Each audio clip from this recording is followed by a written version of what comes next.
what are some actionable ways that we can boost happiness? What are some take-home tips, things you can do right away based upon science? It turns out, and I think you're going to hear a lot about this, is that some of the things to boost people's happiness have nothing to do with money. Instead, they're based upon other things that are deeply embedded in our brain that we need to attend to. Essentially, this last section here, I want you to think about two things, two drives that are deep inside your brain.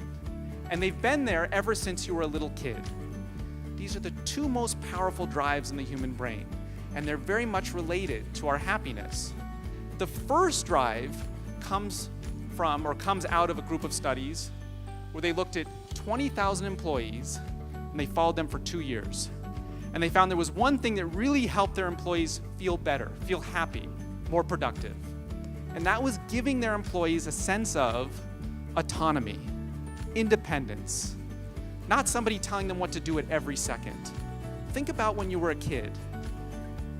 A little child always wants to what? Walk on their own just a little bit, have that little bit more of a sense of independence.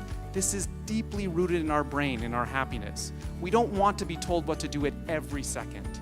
What they found in study after study is that giving people a little more flexibility, a little more sense of control over their work schedule, over the orders in which they can do their task, it just makes them happier because they have a sense of control. Interesting in these studies, males seem to like more freedom in their tasks during the day. Women seem to like more freedom when it came to scheduling or whether they could work at home. That doesn't mean that's always the case, but something that came out of these studies. Even though we have these studies, this doesn't seem to be in practice that often. On average, most employees say that they're not getting enough independence. They could use a little bit more.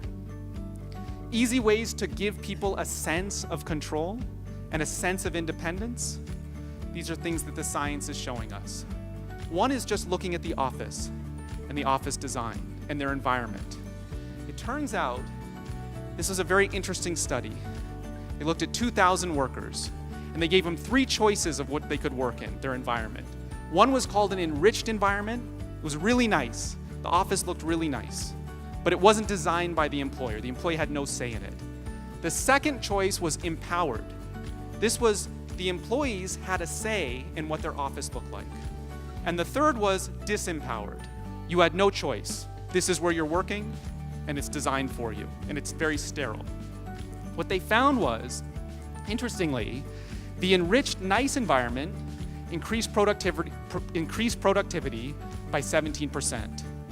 But if you give people the control or that sense of freedom that I can design part of my office, their productivity went up to 32%. There's something very powerful of giving people a sense of control over their life, and giving them a sense of control over their office space is one very simple way of doing that. Interestingly, this is something that's often not done.